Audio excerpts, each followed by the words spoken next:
पर बड़ी बहस के साथ हाजिर हूं मैं रुमाना इसार खान। तलाक तलाक तलाक, एक झटके में 3 तलाक कहकर तलाक दे देना मतलब शादी खत्म कर देने की प्रथा मुस्लिम समाज में एक बार फिर सुर्खियों में आ चुकी है और इसी प्रथा के खिलाफ 2 मुस्लिम महिलाओं ने सुप्रीम कोर्ट का दरवाजा खटखटाया। आज बड़ी बहस में बड़ा सवाल हम उठाने जा रहे हैं कि क्या एक झटके में 3 तलाक के इस सिस्टम पर रोक लगेगी। इसी मुद्दे पर बातचीत करने के लिए मुस्लिम धर्मगुरु हमारे साथ मौजूद हैं, सामाजिक कार्यकर्ता हमारे साथ मौजूद हैं, बुद्धिजीवी हमारे साथ मौजूद हैं जो इस सवाल के पक्ष और विपक्ष में अपने तर्क रखेंगे। और हमारे साथ वो दोनों पीड़ित महिलाएं आफरीन और सायरा बानो खुद इस वक्त एबीपी न्यूज की न्यूज रूम में मौजूद है, अपनी आप बीती आपको बताएंगी, उनका दर्द सुनिए। इस बहस को हम शुरू करेंगे लेकिन पहले क्या है पूरा विवाद, सीधे चलते हैं अखिलेश के पास। बिल्कुल रोमाना, अपने दर्शकों को बताते हैं कि आखिर जो ये बहस हो रही है क्यों, आखिर इसके पीछे वजह क्या है ये पूरा मसला, जरा उस पर एक नजर डालिए। क्यों इस पर आखिर चर्चा हो रही है, 3 तलाक का ये विवाद क्या है, एक बार फिर से क्यों अहम हो गया ये पूरा मामला। सायरा बानो और आफरीन ने सुप्रीम कोर्ट में अर्जी दी है, उसके बाद फिर से चर्चा शुरू हो गई। दोनों ने 3 तलाक पर रोक लगाने की मांग की है। इनकी मांग है कि इस पर रोक लगे, जो ये प्रथा है। सायरा ने फरवरी और आफरीन ने मई में अर्जी दी थी। 3 तलाक का ये पूरा विवाद हम आपको समझा रहे हैं। मुस्लिम पर्सनल लॉ एप्लीकेशन कानून 1937 का प्रावधान है ये, जिसे लेकर अब चर्चा हो रही है। 3 बार तलाक कहकर शादी तोड़ने का ये प्रावधान है। आपको बताएं कि 3 बार तलाक कहकर शादी तोड़ने का यह प्रावधान है और इसी को लेकर आज ये चर्चा होगी। रोमाना, तो मुस्लिम धर्म में एक झटके में 3 तलाक कहकर शादी खत्म कर देने का मामला हो या फिर तलाक और शादी से जुड़े कई मामले जिन्हें लेकर सवाल लगातार उठते रहे हैं। याद होगा आपको, करीब 3 दशक पहले शाहबानो का एक केस आया था, तलाक हुई थी उस महिला को, 5 बच्चों की वो मां थी, गुजारे भत्ते के लिए सुप्रीम कोर्ट का दरवाजा उसने खटखटाया था, सुप्रीम कोर्ट से उसे इंसाफ मिला था, लेकिन तब भी यह मामला राजनीति की भेंट चढ़ गया था। और अब एक बार फिर ताजा मामला राजस्थान की आफरीन से जुड़ा हुआ है। किस तरीके से आफरीन की जिंदगी के साथ खिलवाड़ हुआ है, भद्दा मजाक हुआ है तलाक के नाम पर। जरा रिपोर्ट देखिए पहले आप। जिस तरीके से मुझे तलाक आया, एक तो ट्रिपल तलाक आया है और एक स्पीड पोस्ट के थ्रू तलाक आया है, तो दिस इज वेरी रॉन्ग। 28 साल की आफरीन ने यह सोचा भी नहीं था कि उसके साथ ऐसा कुछ हो सकता है। जयपुर की रहने वाली आफरीन ने एमबीए किया हुआ है। साल 2014 में उन्होंने मध्य प्रदेश में इंदौर के रहने वाले अशर अली वारसी से निकाह किया। आफरीन के मुताबिक शादी में उनके परिवार ने दहेज भी दिया, लेकिन इसके बावजूद शादी के कुछ समय बाद से ही उन्हें दहेज के लिए परेशान किया जाने लगा। मेरे जो हस्बैंड हैं उन्होंने मुझे मेंटली हैरेस करना शुरू कर दिया। मेरे जो इन-लॉज हैं, मेरी सास वगैरह और जो भी हैं घर में, इन्होंने मुझे मेंटली हैरेस करना स्टार्ट कर दिया इस तरीके से कि हमारा बेटा एनएलयू से है, एलएलएम कर रखा है पटियाला एनएलयू से, और अगर कोई और दूसरा आता तो हमको इतनी डॉरी मिलती, इतना कैश मिलता, इतनी बड़ी कार मिलती। आफरीन का आरोप है कि उनके साथ मारपीट की गई। फिर सितंबर 2014 में उन्हें घर से निकाल दिया गया। तब से वो अपने पति से अलग रह रही थी। इस साल जनवरी में एक दिन अचानक उन्हें एक स्पीड पोस्ट मिला। ये उनके पति की तरफ से भेजा गया तलाकनामा था। उनकी खुद की हैंडराइटिंग से उन्होंने 2 गवाहों के साथ ये तलाक मुझे भेज दिया। डाइवोर्स में सबसे पहले उन्होंने मेरे पे बहुत से झूठे इल्जाम लगाए जो मैं आपको बता भी नहीं सकती हूँ, मुझे शर्म आती है बताने में भी। और जो एक मेन पार्ट है उसमें ये लिखा कि मैं तुम्हें सिर्फ 3 बार तलाक देता हूँ, जो कि मुझे बिल्कुल गलत लगता है कि आप स्पीड पोस्ट के थ्रू तलाक किसी को कैसे दे सकते हैं। आफरीन के पति इंदौर में वकील हैं। आफरीन का कहना है कि तलाक के कागज मिलने के बाद उन्होंने अपने पति से मिलने की बहुत कोशिश की, लेकिन वो मिलने को तैयार नहीं हुए। इसके बाद ही आफरीन ने सुप्रीम कोर्ट का दरवाजा खटखटाया और मुस्लिम पर्सनल लॉ बोर्ड को देश के कानून के अधीन लाने की मांग की। 11 मई को सुप्रीम कोर्ट ने आफरीन की याचिका पर उनके पति के अलावा केंद्र सरकार, मुस्लिम पर्सनल लॉ बोर्ड और कई केंद्रीय मंत्रालयों को नोटिस भेजकर 1 महीने में जवाब देने को कहा है। ये बहुत सी औरतों के साथ हो रहा है, मैंने बहुत सी न्यूज में देखा है। जब खुद पे होता है तो सब अब पता पड़ता है कि कितना एक्चुअली आपके आसपास कितना हो रहा है। किसी को टेलीग्राम के थ्रू भेजा जा रहा है, किसी को स्काइप के थ्रू, किसी को मैसेजेस के थ्रू, मेरे को स्पीड पोस्ट के थ्रू। तो मैंने इसको चैलेंज कराया कि इस तरह से इसको बंद करा जाए। काफी कंट्रीज में ये बैन हो चुका है, पाकिस्तान में, सऊदी अरेबिया में, और मैं चाहती हूँ कि मुस्लिम पर्सनल लॉ बोर्ड जो इंडिया में है उसमें भी अमेंडमेंट्स हो। मैं हर उस औरत के लिए चेंजेस चाहती हूँ जो उनके लिए ये हो रहा है, गलत हो रहा है। ये ट्रिपल तलाक ऐसा नहीं होना चाहिए। जी, तो सवाल उठ रहे हैं एक झटके में 3 तलाक पर। और ये देखिए, आफरीन यहाँ न्यूज रूम में हमारे साथ मौजूद हैं और साथ ही साथ हमारे साथ सायरा बानो भी हैं। आफरीन को स्पीड पोस्ट से सायरा बानो को चिट्ठी के जरिए तलाक दे दी उनके पति ने। उत्तराखंड की सायरा बानो पर क्या गुजरी, जरा ये देख लीजिए छोटी सी रिपोर्ट में, उसके बाद बातचीत शुरू करेंगे। सायरा बानो धुंधलाती आंखों से अपनी शादी का एल्बम पलटती है। उत्तराखंड की काशीपुर तहसील की सायरा बानो का 2001 में इलाहाबाद के रिजवान अहमद से निकाह हुआ। उनके पिता इकबाल 10 अक्टूबर 2015 का तलाकनामा दिखाते हैं, जिसमें रिजवान ने 3 तलाक रजिस्टर्ड डाक के जरिए ही ले लिया और मेहर की रकम का चेक भी साथ में नत्थी कर दिया। सायरा बानो ने सुप्रीम कोर्ट में याचिका दायर कर 3 तलाक और हलाला को चुनौती दी है। याचिका में कहा गया है कि 3 तलाक संवैधानिक अधिकारों का उल्लंघन है। सायरा ने मुस्लिम पर्सनल लॉ के तहत महिलाओं के साथ लैंगिक भेदभाव और एक तरफा विचार करने को कहा है। महिलाओं के साथ जो गलत हो रहा है और अत्याचार जो हो रहा है उन पे, कि एक ही बारी में तलाक तलाक तलाक कह के उन महिलाओं को घर से निकाल दिया जाता है। कोर्ट से उन्होंने न्याय मांगा और कोर्ट से कहा है कि आप इसमें इंटरफेयर करके एक कोडिफाई करिए हमारा। 35 साल की सायरा का आरोप है कि शादी के 15 साल के दौरान उसके शौहर ने दहेज के लिए प्रताड़ित किया, मारपीट की और घर में एक तरह से नजरबंद करके रखा। दहेज की मांग करते थे, सास ससुर भी दहेज की मांग करते थे और हमारे हस्बैंड भी मतलब परेशान करते थे दहेज को लेके। उसके बाद मतलब हम लोग अलग हो गए। वो सास ससुर और हमारे हस्बैंड के बीच में कुछ लड़ाई झगड़ा हुआ, इसलिए मतलब वो लोग अलग हो गए। उसके बाद भी मतलब अलग रहने के बाद भी मेरे हस्बैंड परेशान करते थे। तो देखा आपने कैसे तलाक के नाम पर मुस्लिम महिलाओं की जिंदगी के साथ खिलवाड़ किया जा रहा है। और इसी वजह से एबीपी न्यूज आज उस बड़ी बहस का सबसे बड़ा सवाल जो पूछने जा रहा है वो ये कि आखिरकार तलाक तलाक तलाक, क्या इस पर रोक लगेगी? आइए पहले दोनों पीड़ित महिलाओं के पास चलते हैं। आफरीन, सायरा बानो दोनों हमारे साथ यहाँ पर मौजूद हैं। क्यों आपको सुप्रीम कोर्ट का दरवाजा खटखटाने की नौबत पेश आई आफरीन? मुझे सुप्रीम कोर्ट का दरवाज़ा खटखटाने की नौबत इसलिए आई, एक तो जिस तरीके से मुझे तलाक आया था, स्पीड पोस्ट के थ्रू आया, ट्रिपल तलाक आया, और मेरे जो इन लॉज हैं, मेरे हस्बैंड ने, उन्होंने मुझे कुछ इन्फॉर्म नहीं करा। अक्टूबर से बस मेरा एक्सीडेंट हुआ था, अक्टूबर में I met with an accident, I lost my mother. मुझे भी काफ़ी चोटें आई थी, मेरी रिब्स फ्रैक्चर हो गई थी, काफ़ी स्टिचेस आए थे मेरे हाथ पे और चेहरे पर। उसके बाद से मेरे हस्बैंड आए 10 दिन और उसके बाद से चले गए इंदौर। कभी नहीं आए। मैं उनसे पूछती रही कि आप कब आ रहे हैं। मेरी मदर इन लॉ से मैं पूछती रही कि कब आ रही हैं आप, तो उनका सिर्फ एक ही जवाब होता था, नवंबर से लेकर जनवरी तक। हम 7 दिन में आ रहे हैं, 15 दिन में आ रहे हैं, 10 दिन में आ रहे हैं। ऐसे करते करते नवंबर से लेकर जनवरी तक उन्होंने 27 जनवरी 2016 को मुझे स्पीड पोस्ट के थ्रू ट्रिपल तलाक भेज दिया। इसलिए मुझे ये नौबत आई कि मैं सुप्रीम कोर्ट का दरवाज़ा खटखटाना पड़ा मुझे, बिकॉज मुझे ये चीटिंग लगता है। आपको तलाक देना है तो at least just give me justification, logical reasons, but मुझे तो रीजंस ही नहीं दिए गए उन्होंने। Without any reason they just sent me a divorce. मौलाना अंसार रज़ा हमारे साथ मौजूद है। इस्लाम में तरीका जायज़ है क्या तलाक देने का? देखिए, तरीका जायज़ होना जो बहस उस बात पर नहीं है जो सर बहस आज इसी बात पर है, क्योंकि यहाँ पर एक महिला की जिंदगी खराब कर दी गई है मजहब की आड़ लेकर। आपके कहने से बहस नहीं होगी, बहस उसूल से होगी। इनके साथ जो जुल्म हुआ है वो गलत हुआ है। आप मान रहे हैं जुल्म हुआ है? बिल्कुल, जो तरीका ये बता रही हैं उस हिसाब से इनके साथ जुल्म हुआ है और ये नहीं होना चाहिए था। मैं समझता हूं कि उनको सबसे पहले तो 100 नंबर पर डायल करके उसके खिलाफ FIR दर्ज करवानी चाहिए थी। तलाक का मसला तो बात का है। अब इनकी चिट्ठी में क्या लिखा है ये बता रही हैं कि उन्होंने लिखा है कि एक ही मरतबा में उसने लिखा है कि मैंने तुम्हें 3 तलाक दिया है, या लफ्ज़ तलाक को 3 मरतबा इस्तेमाल किया है। पहले तो आप वो लेटर देखेंगे। मेरे पास है चिट्ठी, मेरे पास है। 3 बार तलाक लिखा है। तलाक उन्होंने एक तो सबसे पहले झूठा एलिगेशन लगाया है कि मैंने तुम्हें रूबरू तलाक दे चुका हूं। उन्होंने मेरे से रूबरू तलाक नहीं दिया है और उन्होंने ये लिखा है कि मैं तुम्हें 3 बार तलाक लिख के देता हूं। तलाक तलाक तलाक का 3 बार वर्ड इस्तेमाल नहीं किया है।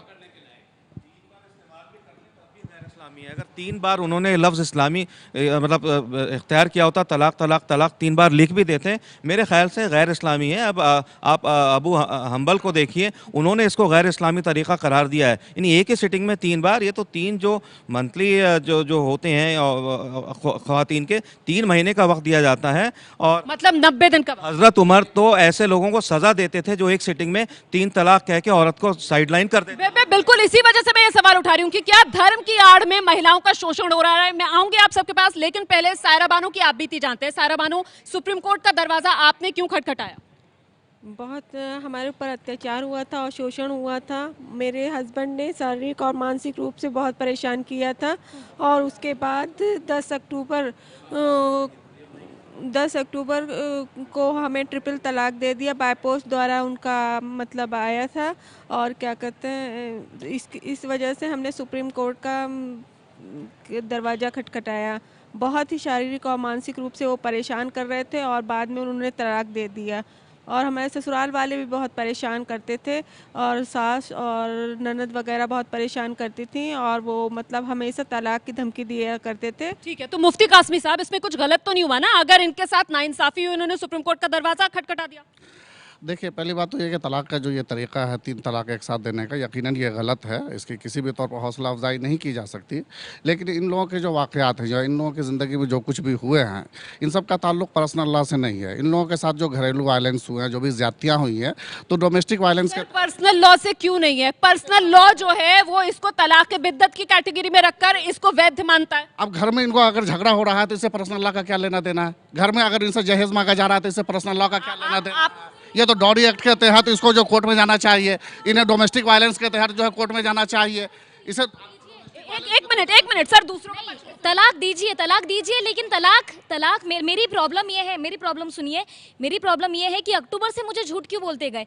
तलाक देना था तो मेरे रिलेटिव से बात करते, मुझसे बात करते कि इस लड़की को मैं साथ नहीं रखना चाहता, मुझे सॉर्ट आउट नहीं करना इसके साथ, या मैं सॉर्ट आउट नहीं कर सकता जिंदगी भर।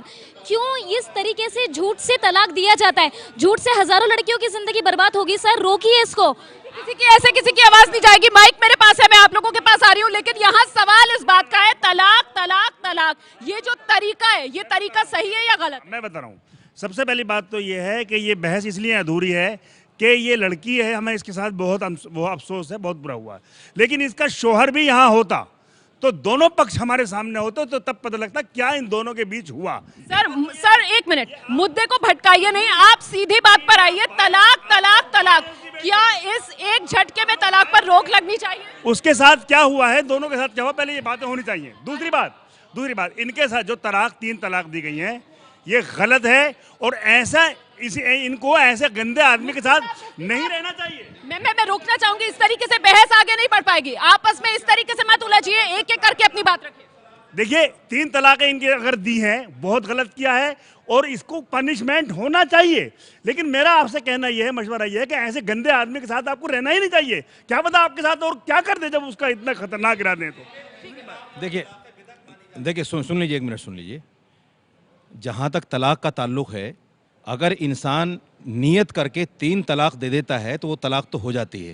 एक झटके में 3 तलाक हो जाती है। सुन लीजिए, उससे इनकार नहीं किया जा सकता, लेकिन वो तरीका गलत है। दूसरी बात ये अभी आपने रिपोर्ट में भी दिखाया और मैडम ने भी बोला, सुनिए, जो इनका जाती मामला है वो इनको शोहर से पीड़ित हैं, तो शोहर के ऊपर जो है इनको केस लगाना चाहिए। पर्सनल से, जैसे मौलाना साहब ने कहा है, पर्सनल से इसका कोई लेना देना नहीं है। एक आदमी शराब पीता है तो उसमें इस्लाम का क्या लेना देना? ठीक है, मेरे साथ शमीना शफी क्या पर पर्सनल लॉ से केस का कोई लेना देना? रोमाना, बहुत तरीके से ये लोग अपना पल्ला झाड़ लेते हैं। बेसिकली पर्सनल लॉ बोर्ड अगर ये कह दे कि तलाक बिद्दत गलत है तो मर्दों को शय ना मिले। आफरीन सुनिए जरा, आफरीन इधर सुनिए। अगर अभी इन्होंने ये कहा कि शौहर क्यों नहीं आया उस लड़की का, शौहर नहीं आएंगे क्योंकि उनको मालूम है उनको पर्सनल लॉ बोर्ड प्रोटेक्शन दे रहा है। वो जो भी गलत करे ये बोलते हैं सही किया, ये जो भी करते हैं मर्द ये कहते हैं सही किया। पर्सनल लॉ बोर्ड तलाक बिद्दत को गलत क्यों नहीं कहता? जब बाकी मुल्कों ने तलाक बिद्दत को गलत कह दिया है तो हिंदुस्तान में तलाक बिद्दत क्यों नहीं गलत मानी जाती? आप बार बार देखिए, आपने मर्दों को 2 रास्ते दिए, एक सीधा दिया, एक घुमावदार दिया। वो तो सीधा रास्ता पकड़ता है, 3 बार लिख कर दे। सर क्यों मना नहीं कर देते? तलाक बिद्दत को अवैध क्यों नहीं करार देते? तलाक बिद्दत बिल्कुल गलत है, हराम है। और जो आदमी तलाक दे रहा है वो कुरान, शरीयत और जो सहाबा और नबी का अमल है उसकी रोशनी में वो मुजरिम है। वो तो वो आदमी उस पर जो है जुर्माना भी लगाना चाहिए। और मैं कहता हूँ कि समाजी बायकाट होना चाहिए। और ये हराम है, बिदअत है, गलत है। ये इस्लामी शरीयत के खिलाफ है। मैं साजिद रशीदी साहब के पास आना चाहूंगी। नोमानी साहब यहाँ पर कह रहे हैं कि तलाक बिद्दत हराम है, आप मानते हैं इस बात को? देखिए, बात सुनिए, बिदत इसीलिए उसको कहा गया कि वो गलत है, लेकिन तलाक देने के रीज़न है, वो मुसलमानों को समझने की बात है। तलाक इसलिए नहीं देना चाहिए कि मुझे लड़की पसंद नहीं है, तलाक इसलिए नहीं देना चाहिए कि लड़की मुझे खाना बना के नहीं देती है, तलाक इसलिए नहीं देना चाहिए कि लड़की जो है, तलाक इसलिए देनी चाहिए कि अगर वो इस्लामी शरीयत को नहीं मानती, अगर वो बदकिरदार है, बद अखलाक है, तो तलाक देने का जायज़ नंबर आता है। ऐसे नहीं कि आपने अपनी मर्जी के खिलाफ खाना नहीं बना के दिया, परहेज करके नहीं दिया, तो ऐसे तलाक नहीं दिया जा सकता, ये सच्ची बात है। लेकिन घर में जो वायलेंस होता है, घर में जो लड़ाई झगड़ा होता है, उसको भी सोचना चाहिए। हमें सिर्फ जो है इस्लाम को टारगेट नहीं करना चाहिए। सर इस्लाम को टारगेट नहीं करना चाहिए, लेकिन तलाक, शादी खत्म करने का तरीका जो इस्लाम में, ये मैं आ रही हूँ आप सबके पास, हम बताते हैं किस दिशा में आगे बहस चल रही है। अगला बड़ा सवाल जो हम इस बहस में उठाने जा रहे हैं वो ये, क्या 3 तलाक एक झटके में गैर इस्लामी है? ये बड़ा सवाल हम उठाने जा रहे हैं। 3 तलाक एक झटके में क्या गैर इस्लामी है? हाँ या ना में जवाब चाहूंगी बिना किसी राइटर के। नहीं, ऐसे नहीं होगा ना। हम कोई नौमानी साहब तो कह रहे हैं हाँ, नौमानी साहब तो कह रहे हैं हराम है। हम जब तक रीजन उसका नहीं समझ में आएगा, आप कैसे हाँ ना कहलवा सकती हैं? आप जवाब नहीं देना चाह रहे? नहीं, ये बिल्कुल नहीं, ये बिल्कुल गलत है। 3 तलाक एक मजलिस में देना बिल्कुल तलाक बिदअत है, गलत है, कह रहे हैं गलत है, बिल्कुल हराम है, नाजायज़ है। तो मसला वो नहीं है, मसला उसकी वैलिडिटी पे है कि वो वैलिड है या नहीं, ये असल इशू है कि 3 तलाक एक साथ अगर देते, अगर गलत है तो फिर वैलिड क्यों? अगर गलत है तो फिर वैलिड क्यों? देखिए मेरी बात सुनिए हजरत, मेरी बात सुनिए। प्रॉफिट मोहम्मद के बाद पास एक शख्स गए, कहने लगे कि मुझे अपनी बीवी पसंद नहीं है, फलां चीज़ें हैं, मैं उसको तलाक देना चाहता हूँ। प्रॉफिट मोहम्मद ने, पीस बी अपॉन हिम, उन्होंने समझाया कि देखिए ये गैर इस्लामी तरीक़ा है, आप इस तरह से तलाक ना दें, और अल्लाह के नज़दीक तलाक जो है बहुत बुरी चीज़ है। तो उन्होंने उनसे ये कहा कि क्या सारी बातें ख़राब हैं आपकी बीवी में? उन्होंने कहा शायद एक आध बात अच्छी है। तो हज़रत मोहम्मद ने उनको समझाया सहाबा को कि अगर आपकी बीवी में एक भी बात अच्छी है तो सारी उम्र आँखें बंद करके उसके साथ उम्र गुजार लीजिए। तो उसके बाद हज़रत इब्न तैमिया ने भी यही कहा कि जो शख्स एक ही सिटिंग में तलाक देता है गैर इस्लामी तरीक़ा है। नुमानी साहब ने बिल्कुल सही कहा है, ये हराम तरीक़ा है, तलाक बिदअत है। तलाक हुस्ना ये है, 1 मिनट में बात पूरी कर लूं, मुझे रोकिए मत। देखिए तलाक हुस्ना ये, मेरी बात तो पूरी, मैं आप ही की बात को बढ़ा रहा हूँ। तलाक हुस्ना ये होती है कि 3 जो मेंस्ट्रुअल साइकिल्स होते हैं, 3 महीने का वक्त दिया जाता है, उसमें अगर बात बनती है तो मियाँ बीवी में रजामंदी हो जाती। और मर्द कैसे तलाक देते हैं? खाने में नमक ज्यादा है, अगर हराम है सर, अगर हराम है सर, आप बताएंगे। आप आलिम सर, आपस में मत उलझिए, आप मसलों से पीछे रहिए। देखिए उलमा बैठे हैं मसले बताने के लिए। आप बताइए मसला क्या? अगर हराम है तो फिर वैध क्यों है? मसला ये है कि जो तलाक दी गई है वो तलाक हो जाएगी, तलाक हो जाएगी, लेकिन गैर इस्लामी तरीका है। इस्लाम ने भी इसको मना किया कि ऐसा ना दिया जाए, तलाक हो जाएगी। लेकिन मुझे शर्म आती है ऐसी लड़कियों पर भी जो तलाक को लेकर अपनी सस्ती शोहरत के लिए कोर्ट वगैरह। नहीं सर, सस्ती शोहरत का सवाल नहीं है यहाँ पर। इस गैर इस्लामी तरीके को इस्लाम से हटाइए, इस गैर इस्लामी तरीके को हटाइए, इस्लाम नहीं, इसको हटाइए, इसमें बैन लगाइए। जब 22 मुल्कों में बैन लग चुका है तो हिंदुस्तान में मैं एक बड़े सवाल की तरफ जाना चाहूंगी। आफरीन हमारे साथ यहाँ पर मौजूद है। आफरीन वो कह रहे हैं कि सस्ती शोहरत पाने के लिए आपने अदालत का दरवाजा खटखटाया। आपकी जब माँ और बहन पर होगी, गुजरेगी, अल्लाह ना करे ऐसा हो, बट जब गुजरेगी आपके साथ, आपके दिल दिमाग पे बीतेगी कि जिस लड़की के पापा की डेथ, मेरे पापा की डेथ 2009 में हो चुकी है। मेरी शादी हुई 2014 में अगस्त में शादी.com के थ्रू। मेरी सास की डिमांड थी, मेरे इन-लॉज की डिमांड थी कि 5 स्टार ट्रीटमेंट मिले, but I am from lower middle class family. मेरे 2 भाई थे, उन्होंने लोन लिया, डॉरी भी दी, 10 लाख रुपीस कैश भी दिए, और शादी हुई। शादी के 3 महीने सब कुछ अच्छा चलता रहा। उसके बाद मेंटली हैरेस करना स्टार्ट करा। 1 सेकेंड, लेकिन उनकी डिमांड सर बात पूरी करने दीजिए, बात पूरी करने दीजिए। उनकी डिमांड थी, मैं झूठा आरोप नहीं लगा रही हूँ, उनकी डिमांड थी लड़की की शादी करने के लिए घर वाले सब कुछ करते हैं। उसके बाद उन्होंने मुझे मेंटली हैरेस करना स्टार्ट करा कि लड़का इंदौर हाई कोर्ट में वकील है, NLU पटियाला से LLM है, हमको ठीक है। उनकी डिमांड फुलफिल करी। उन्होंने फिर मुझे मारना पीटना शुरू करा, but I never complain to my mother and my brothers. मैंने कहा उन पे मैं बर्डन नहीं बनूंगी, पहले उन्होंने इतना सब कुछ दे दिया है। उन्होंने 2015 अगस्त में मुझे घर से मार पीट के निकाला, सितंबर में वापस घर से मार पीट के निकाल दिया। उसके बाद जब मैं जयपुर गई अपनी मम्मी के पास, तब एक्सीडेंट हुआ मेरा। मम्मी को मैं खो चुकी थी, मेरे पास मेरी ज़िंदगी में क्या बचा है। अभी मेरे एल्डेस्ट ब्रदर की 1 महीने पहले डेथ हुई है। मैं अकेली हूँ, मेरे पास कुछ भी नहीं बचा है, मैं लड़ रही हूँ महिलाओं के लिए।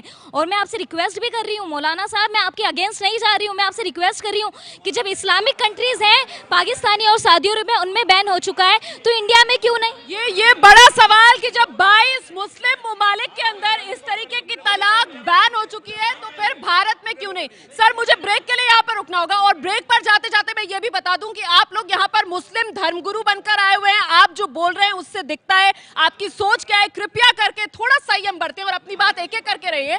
हम छोटे से ब्रेक के लिए यहाँ पर रुक रहे हैं, फौरन लौट रहे हैं इसी बड़ी और गर्म बहस के साथ। मुस्लिम महिलाओं की जिंदगी से जुड़ा हुआ सवाल है ये।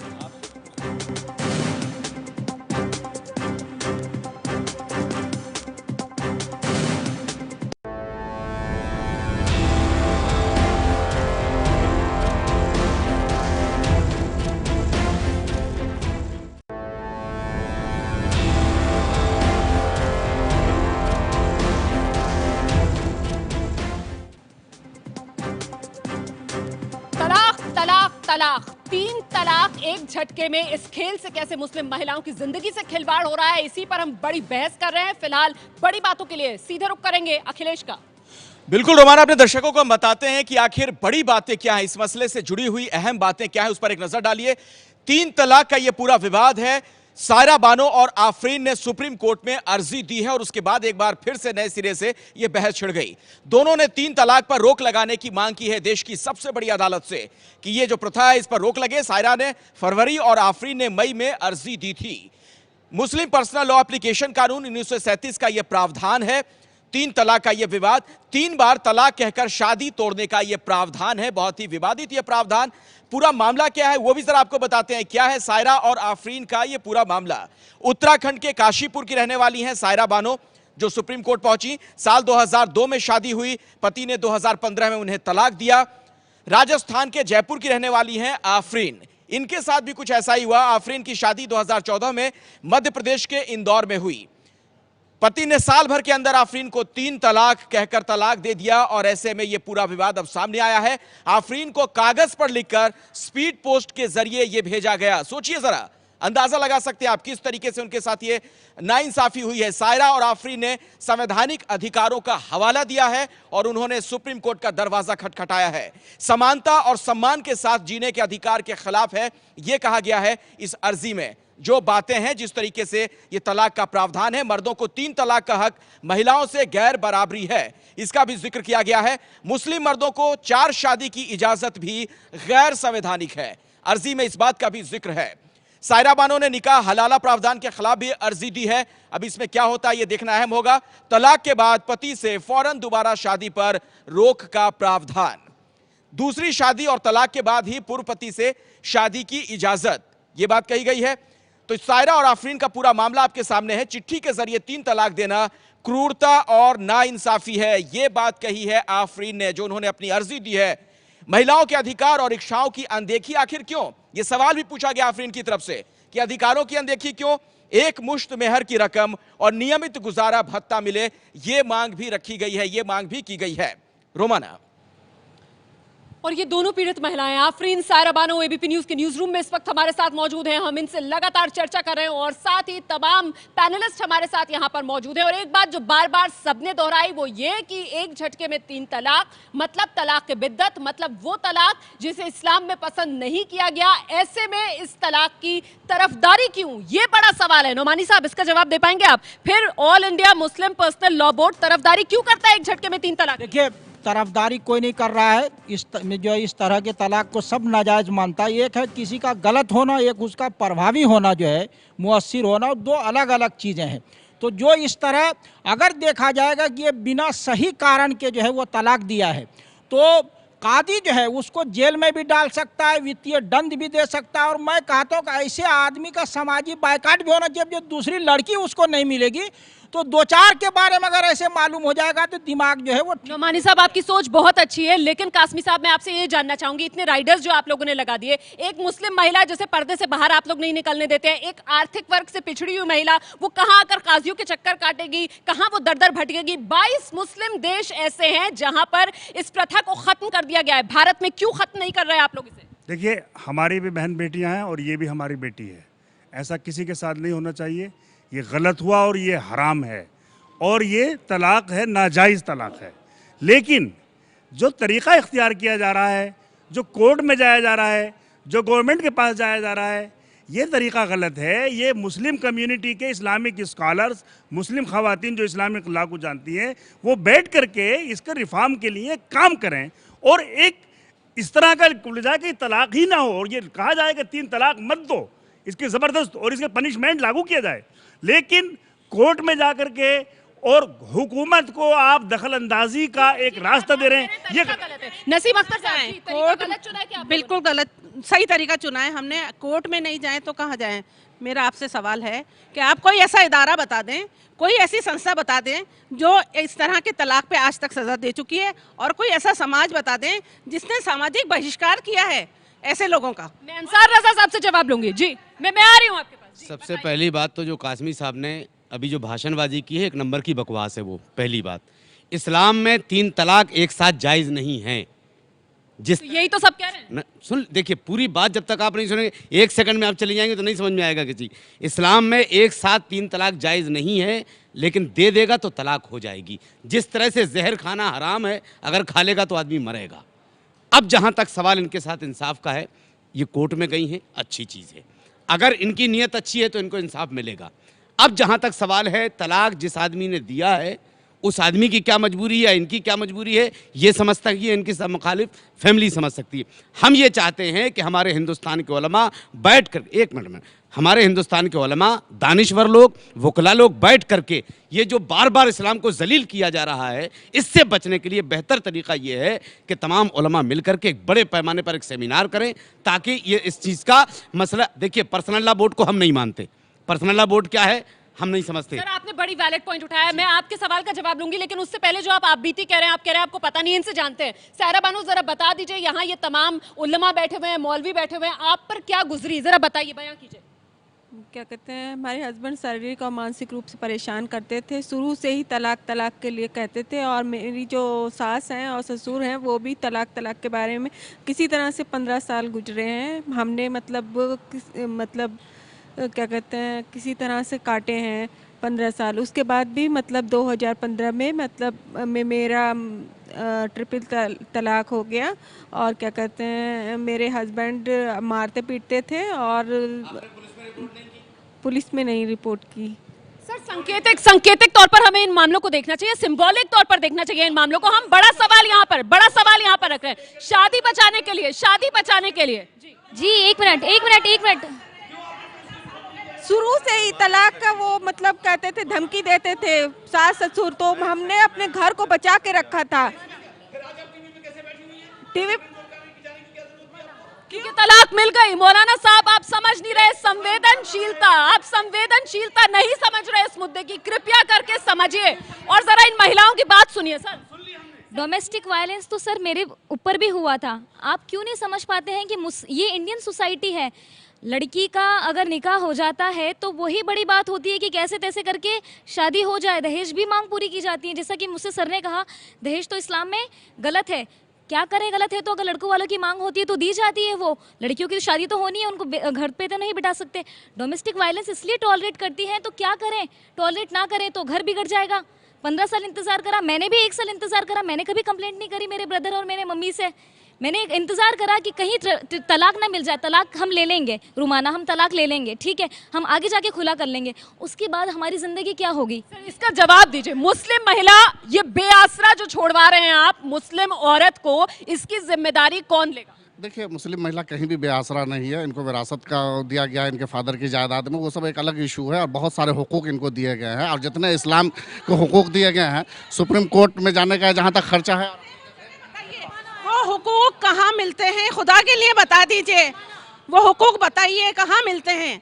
और अंसार साहब से मेरा सवाल, ये किस तरीके की भाषा आप इस्तेमाल कर रहे हैं कि सर पटकिए अपना? एक्टिविस्ट नहीं, ये सोशल एक्टिविस्ट है, नहीं मिलता तो हक ले अपना, ये इस्लाम ने दिया है हक, जब यहाँ हक लेने के लिए बैठी हुई हैं तो वो हक मिले। मैं वजाहत, मुफ्ती कासमी साहब कृपया करके थोड़ी संयमित अंदाज में अपनी बात रखता हूँ। एक मिनट, मैं सिर्फ 3 तलाक को लेकर के मैं बिल्कुल सीरियस, मैं ज़रा सा गुफ्तगू करना चाहूँगा। देखिए, 3 तलाक वैलिड है, रसूलुल्लाह के ज़माने से लेकर 1400 साल तक सारे उलमा का इस पर इत्तेफाक है कि ये तीन तलाक ही होती है, एक साथ दिया जाए या अलग अलग दिया जाए। गर्चे इस्लाम में उसके देने का इब्ने तैमिया का इख्तलाफ है, ये 1300 साल के बाद है। आपका अपना मुताला ठीक कीजिए, पहले अपना मुताला ठीक कीजिए, सारे उलमा का इत्तेफाक है। दूसरी बात, मैं एक पॉइंट इस पर कहना चाहता हूँ। सर मेरे एक छोटे से सवाल का जवाब दीजिए, ये जो 3 तलाक की आप बात कर रहे हैं, क्या कुरान में 3 तलाक एक झटके में वैलिड है? ये बात कुरान में कही गई है? सारे मसले कुरान से नहीं निकलते, हदीस से भी नहीं। बात खत्म। चलिए कुरान से नहीं निकलते। एक सेकंड सुनिए, मुझे बात पूरी कर। देखिए आप बोल रहे थे, मैं नहीं बोल रहा था। एक सेकंड साहब, एक सेकंड मुझे बात पूरी करने दीजिए। सुनिए, मुझे बड़ा अफसोस हुआ इन दोनों बहनों की बात सुन के, शायरा का और आफरीन का। एक मुझे फ़ानी बदायूनी की 2 लाइनें याद आ रही हैं। मौत का इंतज़ार बाकी है, आपका इंतज़ार था न रहा। यही इनके साथ हो रहा है। देखिए, जहाँ तक तलाक़ का मसला है, मैं आपको बता दूँ, ये जो तलाक़ बिदअत है, एक ही सिटिंग में 3 तलाक़ गैर इस्लामी है। और पर्सनल लॉ बोर्ड की आप बात कर रहे हैं, मुजाहिदुल इस्लाम कासमी, अल्लाह बख्शे उनको, उन्होंने भी इस पर आपत्ति जताई थी। उन्होंने कहा था कि पर्सनल लॉ बोर्ड को इसमें काम करना चाहिए, मिलकर सब लोगों को सर जोड़ के बैठना चाहिए कि एक ही सिटिंग में 3 तलाक़ ना हो। उनकी भी बात नहीं सुनी गई, उनको साइडलाइन कर दिया गया। और सुनिए, देखिए आप पर्सनल लॉ के मेंबर हैं, मैं आपके पास आऊंगी। दिव्येश जी हमारे साथ यहाँ पर मौजूद हैं, आफरीन के वकील। इनके पास हम एक बार भी नहीं गए। एक छोटा सा सवाल मुझे दिव्येश जी से लेने दीजिए। दिव्येश जी, जो बात अंसार रजा साहब ने कही कि मुस्लिम उलेमा आपस में मिल बैठकर इसका हल निकाले, 1935 या 1937 का ये शरिया एक्ट है, अभी तक कोई बदलाव हुआ है? नहीं, आज तक कोई बदलाव नहीं हुआ है। आज तक इसमें कोई बदलाव नहीं हुआ है। जब से एप्लीकेशन है, उसके बाद पाकिस्तान में 1961 में मुस्लिम फैमिली लॉ एक्ट आ गया, जिसके सेक्शन 6 और 7 के अंदर कहा गया कि जब भी औरत किसी भी मर्द को अगर किसी औरत से तलाक चाहिए होगा तो उसको एक नोटिस देगा। उस नोटिस के अगर वो कॉन्ट्रवेंशन होता है तो वो प्यूनिटिव है, उसकी सज़ा है। उसके बाद तलाक के लिए जब बोलेगा तो उसका मैटर रेफर किया जाएगा आर्बिट्रेटर काउंसिल को। आर्बिट्रेटर बांग्लादेश में भी आर्बिट्रेटर काउंसिल में मैटर रेफर किया जाएगा। और 3 तोहर, मतलब एक तोहर का मतलब कि 2 मेंस्ट्रुअल साइकिल्स के बीच का जो पीरियड रहेगा, 3 तोहर वेट किया जाएगा। 3 तोहर के बीच में अगर कंसिलिएशन हो सकता है तो रिकंसाइल करेंगी पार्टीज, रिकंसाइल करेंगे पार्टीज। और अगर मान लीजिए नहीं होता है तब इनएविटेबल सर्कमस्टांसेस में ही तलाक जो रहेगा ग्रांट किया जाएगा। और ये बड़ा सवाल है कि फिर भारत के मुसलमान लकीर के फकीर क्यों बने हुए हैं? औरतों के हक के मामले में क्यों मुस्लिम महिलाओं को उनका हक नहीं दे रहे? हम छोटे से ब्रेक के लिए यहाँ पर रुक रहे हैं, फौरन लौट रहे हैं। देखते रहिए एबीपी न्यूज।